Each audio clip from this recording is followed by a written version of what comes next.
What's happening, everybody? I'm back. It's me, your resident supervillain, Mr. J. Washington, and I am here with my review for James Gunn's Superman. Now, if you have not seen this movie yet, come on back, because there will be spoilers. I apologize for any delays. I know there was supposed to be a most recent Mad Titan podcast episode. A lot of technical issues that BC and I were dealing with, and then I've been working on something for the past week. So that's kept me kind of busy. As always, thank you to everyone who rocks here, who's been rocking with the Ironheart reviews and everything else you've seen.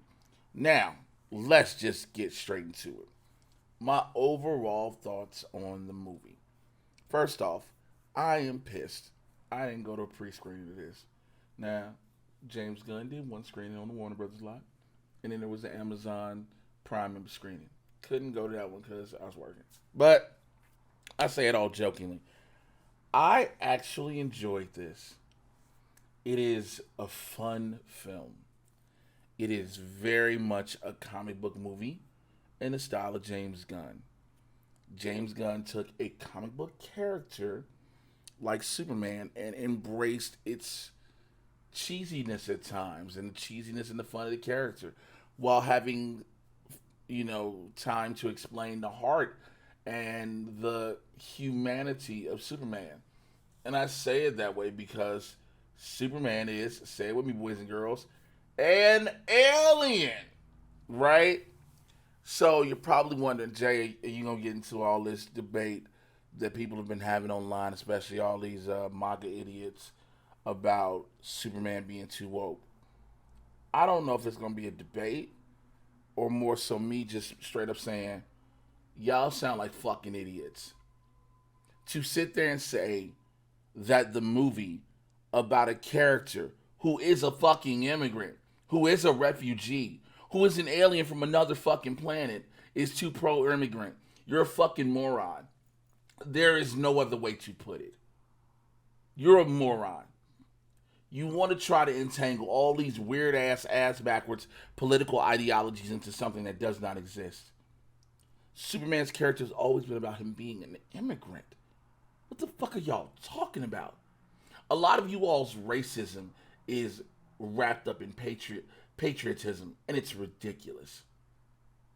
He talks about, the fact he's an alien.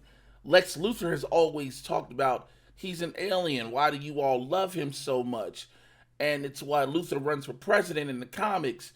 But Superman has always been like, I make no qualms about being an alien, but I have just as many human qualities as much as you all do and all these things. So to that controversy that's out, to the fake ass, the one Superman no one gives a shit about, Dean Cain. Nobody has ever said, Dean Cain's my favorite Superman. Fuck out of here. Fuck out of here. The Undertaker even talking shit. Shut the fuck up.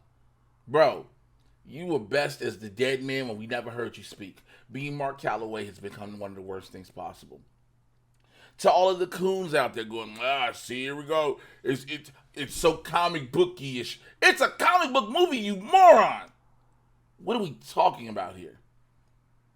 I had to reevaluate how I felt about Nicholas Holt's Lex Luthor, because it is hard to figure out who's the bar, per se, for Luthors.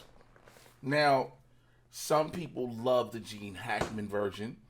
There are a few who even rock with the Kevin Spacey from the One Time Superman Returns. There are many who love the Superman the Animated Series version of Lex. And so on and so forth. And I know one of the ones that are kind of widespread disliked, if you will, is the Jesse Eisenberg one.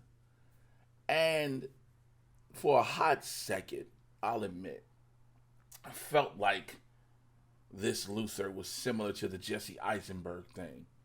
But then a friend of mine in our group thread brought a good point out. He's Lex Luthor. Nicholas Hoult is Lex Luthor for Gen Z, for this new generation, getting introduced to Superman in his story. And that makes total sense then. That makes total sense. It puts a lot of stuff in perspective, because when we come to these comic book movies, whether it's Marvel, DC, whatever, there are a lot of us who are comic book fans. There are a lot of us who have grown up with these properties and have read these properties as children, watched them when they started getting cartoon form, and some of them may have had live action remakes over and over, etc., etc. But then there is a new group who may not have done all that, who this may be their first introduction into the foray of the character on the big screen. So you need to have it where this character has the same core principles as what he's always been, but is also adapted enough to where a new generation can rock with them. And I think James Gunn did that well. There's so much comic booky shit where this movie leans into what it is, and there's no problem with that. The Justice Gang, seeing Nathan Fillion as Guy Gardner, Eddie as Mr. Terrific, who is phenomenal, Isabel Merced as Hawkgirl, they all play their parts so well. Miss Tessmacher is a diabolical genius while coming off as an idiot when you see what she does and how she helps to take Lex down. Superman's fights. This is, again, it's a spoiler alert. In the beginning, we see first of all, I like to give James Gunn credit because in the very opening shot of Superman, he sets up what the DCEU is. He lets you know, 300 years ago, metahumans showed up, gods and monsters. This is the chapter we're in, right? 30 years ago, an alien came from another planet. This is Superman. 3 years ago, he revealed himself to the world. You know what I'm saying? Then when it hit the 3 minutes ago, he got his ass whooped for the first time. And it lets you know where we are. We don't need a full origin story. We don't need to see the pod being brought down to space, etc., etc. There were some people I saw on threads and other, oh man, how is Superman getting whooped? He's never been whooped like that in the comic. And then you realize watching the film, it openly says it. Lex Luthor has been studying Superman for 3 years since his arrival. He knows his every move in a fight. So, yes, he will be able to program something or have a way where he can defeat him if he's been studying him. Lex is a genius intellect. What part are we missing? Krypto works. First of all, it's the super dog who he can be a little much, but he just wants to play a lot. And he plays and he has fun. That's what a dog does, but he's also a super fucking dog. I saw somebody write on social media, Krypto was annoying to me. It's a CGI dog. You knew it was going to be the one Krypto, the goddamn dog. What did you... There was no secret what type of dog we were getting from the trailers. Yes, there's some people who do not rock with trailers like that. I get it. But you knew from the very first trailer you got that showed that opening shot after Superman gets knocked out the air and him whistling for Krypto and Krypto jumping on him and licking and playing and everything, even while being beat up and battered, you knew what type of dog you were getting. Lois Lane has so much more also in this film as an essential character. Instead of just being some little reporter or being the woman that Clark always saves. She had a little more, she felt along the lines of Amy Adams' character in Superman, in Man of Steel, and in Batman v Superman. She felt along that line where she was kind of a character, but she was so much more in depth in this. Jimmy Olsen played an even bigger part. There was so... Mr. Terrific, everyone says Mr. Terrific steals the show, and I get it. He was so cool, so calm. We know this is the Michael Holt version.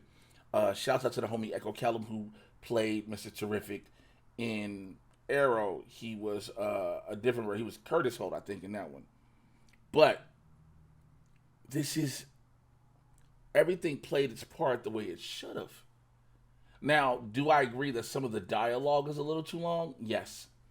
There's some very long dialogue heavy scenes where it could have been shortened just a little bit. That's neither here nor there. I run through that problem in the scripts I write. So I totally get it. Letting this movie set up what it was supposed to be. I think in the James Gunn vein of things, where you're gonna get a lot of CGI fights, a lot of crazy looking things, absolutely. You definitely get that. Look at all the superhero movies he's responsible for. You get a bunch of CGI stuff. I mean, the Guardians, you have to. What he did with the Suicide Squad, what he's done in Peacemaker. So it all trails. It all tracks, excuse me. It's like, yeah, you know what you're getting. You just gotta swap out the character. As far as the story, Superman dealing with everything and everybody, and I'm like, okay, I see something. I know some things behind the scenes that I won't go public with. So, but man, that kind of resonated when I saw certain people pop up. I was like, boy, that's what we doing. And it's not a negative thing to the film as a whole. Let me make sure I clarify that. Metamorpho, having him be involved, him being able to be the one, him not really wanting to fight, him just being kidnapped, and, the reason he's being held hostage by Lex. Also, the Lex Luthor knows how to access the pocket dimension and has his own versions of boom tubes, which I would not be surprised if it plays out even more with a little bit more explanation and definition, if you will, in season 2 of Peacemaker.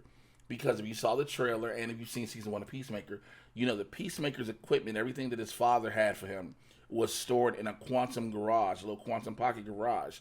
And so his father, Peacemaker's father, being a racist genius, was able to access that. Luthor accesses that, but his father didn't have the boom tube. So it's going to be interesting to see how that plays out. What else was there? Let's see, that's that. Ma and Pa Kent are just like two old Southern people from Kansas. What you expect. They didn't have to be much. Seeing Bradley Cooper as Jor-El was a nice touch. Also, let me go back to this part. Again, I've said this whole thing is spoilers. The fact that for many years we've seen a Kal-El message that Jor-El and his wife have left, and the message be glitched, and then to have the message be finished, and to hear Jor-El's real thoughts on humanity. Now, again, I might be wrong that we might not have heard it before. Please forgive me. Blame my head. Blame my head, not my heart. But to take that and then to take the character Superman and being like, yo, I'm not this person they said I'm set here to be. I'm not this monster, this tyrant, this king that was supposed to rule over everyone. Because in the comics, and even in all of the films, it's always been said, if he wanted to, who would stop him? This is not a new thing. This is not a new theme or anything. There's an article that says, you're not mad it's woke. You're just mad because you realize you're the bad guys in real life, and we have real life supervillains. People trying to say this is woke. Also, stop. Fucking stop. You have bastardized that word to no remorse. You just use it because it's a hot button word. It's on your little bingo sheet of shit to say this week. I will always tell you. We have said it on Blurs in the Hood, myself and Winston A. Marshall. I've said it on Mad Titan. I'll say it here consistently. Woke is a term that was brought up, that was created by black men and women in the 60s and 70s. And woke to be a mindset, to be aware of everything going around you, because black men and women were being snatched up, killed, all these different things. And we said, stay woke, stay alert, stay ready. You all are taking the term woke and progressive, which means to be progressive moves forward. That is a literal definition. Regressive is going backwards. So why are the words woke and progressive so bad? That's something you need to talk about with yourself. But I digress. Let me also get to this. It needs to be stated. You Snyder cult fans, I hate to be so, no, I don't hate it. I'm going to just do it. Y'all need to learn to let it the fuck go. It has been almost 5 years since you got the Snyder cut. It has been a little bit more than that since you last had Henry Cavill as Superman. Let it the fuck go. Henry Cavill's doing his thing with Highlander and Voltron and everything else. Snyder's doing his shit. It's not happening again. Let it the fuck go. Let it go. Y'all are terrible. See, I knew this movie was gonna be stupid. It's not as grounded and as dark. It wasn't gonna be the same fucking movie. It just wasn't. Let it go. Let it go. We spent years and years and years hearing y'all whine and crying and complain and bitch and moan and groan on all social media platforms. Release the Snyder Cut and make the Batfleck movie. Make the next Superman movie. Then you got the Snyder Cut. And then it happened. And then Warner Brothers at the time said, we're done with it all. We're done. Once they said we're done, they gave you what you want. They gave you a little 4-hour cut of a movie, if not longer. Once they said we're done, you should let it go. But for all of you all going into this, intentionally trying to bomb this film, intentionally trying to make negative critiques because it's not what you had before, you're being intentionally obtuse. There was no way, whether before you saw a single frame, that you thought James Gunn's Superman and what Zack Snyder did with Man of Steel and Batman v Superman and even Justice League were going to be the same. They're not. They are two different directors, two different visionaries. You know their styles. Nothing was going to be the same. And again, that one actor you keep bringing on has moved on with his fucking life. You all do the same. It has gotten frustrated because, again, to the next comment that may come up, so why keep bringing it up, Jay? Here's somebody who's time-stamped it. Why keep acknowledging it, blah, blah, blah, blah. Because if you don't like something, just let it go, right? There is no reason you all need to be a part of this discourse to just be hateful and spiteful because you're not getting your way. You whined and cried for years. Let it go. It is annoying at best. It disrupts the flow of a natural conversation. Are there going to be people who do not like this naturally? Yes. That is just what happens with any TV show or movie. That is a natural thing.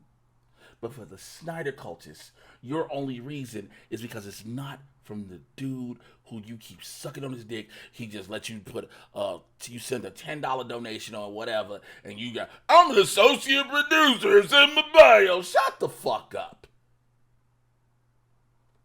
That needs to be off my chest.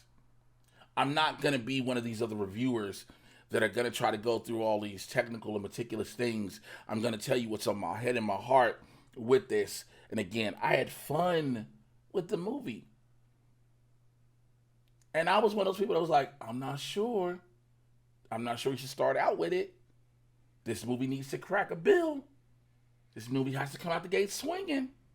It's got to crack a bill globally to be able to be worth it. And now there's some reports stating that it's got to crack 2. And I go back to a conversation I've had on Mad Titan podcast. Well, why is everybody so concerned with the box office? If you're not in the space of reviewing professionally, and when I say reviewing professionally, I mean there are a lot of people with YouTube channels and pages and whatnot and blogs, et cetera, et cetera.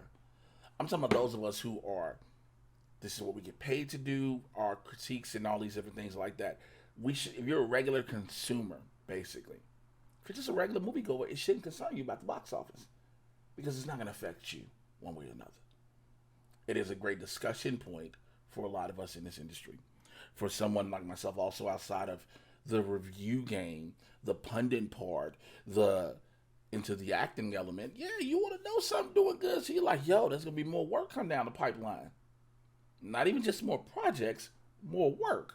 So that's the thing with that. I love seeing Millie Alcock as Supergirl, which lets me know this shit gonna be crazy. Because again, spoiler alert, she comes in and she parties. She's a party girl. She goes to other planets that have like red suns because the yellow sun she can't get drunk. So she goes to party. I'm almost 86%, this is the most arbitrary ass number I can think of. 86% sure what's gonna happen in this movie. It's Supergirl. She gonna kiss on a girl She either gonna be queer or something like that, and motherfuckers are gonna have a problem. And I can say that because if she's a party girl, which means she gonna party her ass off, and she'll do so many different wild things. And everybody's gonna be like, "Oh, Supergirl must be so pure." Shut the fuck up. Shut the fuck up. She's not a little innocent girl. She's a teenager. She has fun. She goes to party. So she's going to be acclimating to her life and everything else. So I just wish people would be able to have these discussions without dragging it down a political road. Because there's no fucking reason. There really isn't. Well, this movie's too woke, pro-immigrant. He's a fucking immigrant. He's always been an immigrant. He's always been a refugee. He's always been a child of a dying planet that was sent here into the United States. The Red Sun version is the alternate version of Superman, where the child was sent into Russia and not the United States. So what are we talking about? Because if you do the Red Sun version, then y'all gonna really be upset. But it's the facts. There is no agenda behind a character that's had its legacy, its lore for close to 100 years. What are we talking about? Damn near 100 years. This movie is fun. It's a comic book movie. It is comic booky. There are some films that have been like, yo, this is a great action thriller. This is a great espionage movie. This is a great love story. This is a great heist movie, etc. So there have been those films in comic book lore that have given those different brains. This is a great comic book story with heart. With heart.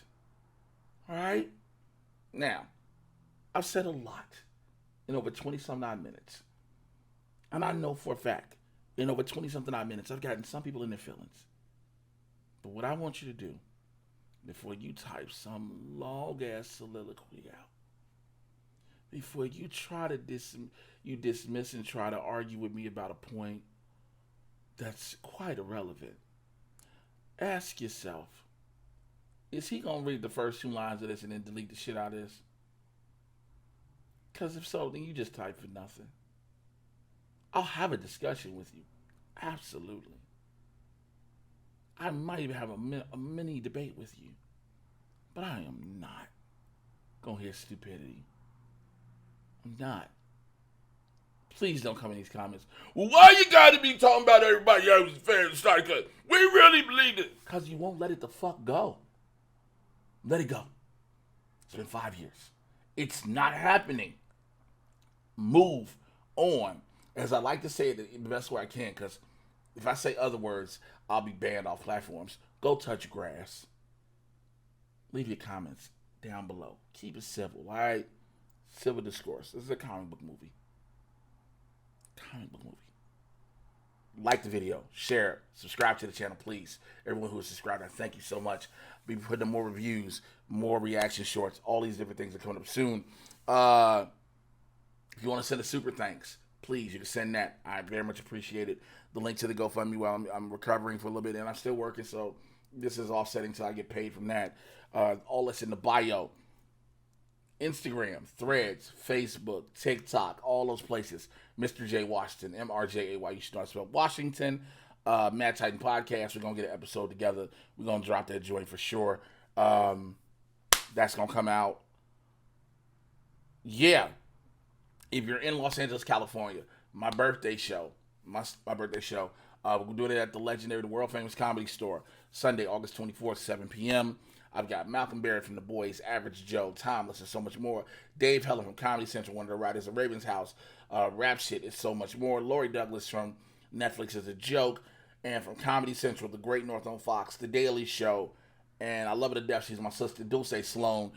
It's going to be a great fucking time. Get your tickets. Holla at y'all later. Till later.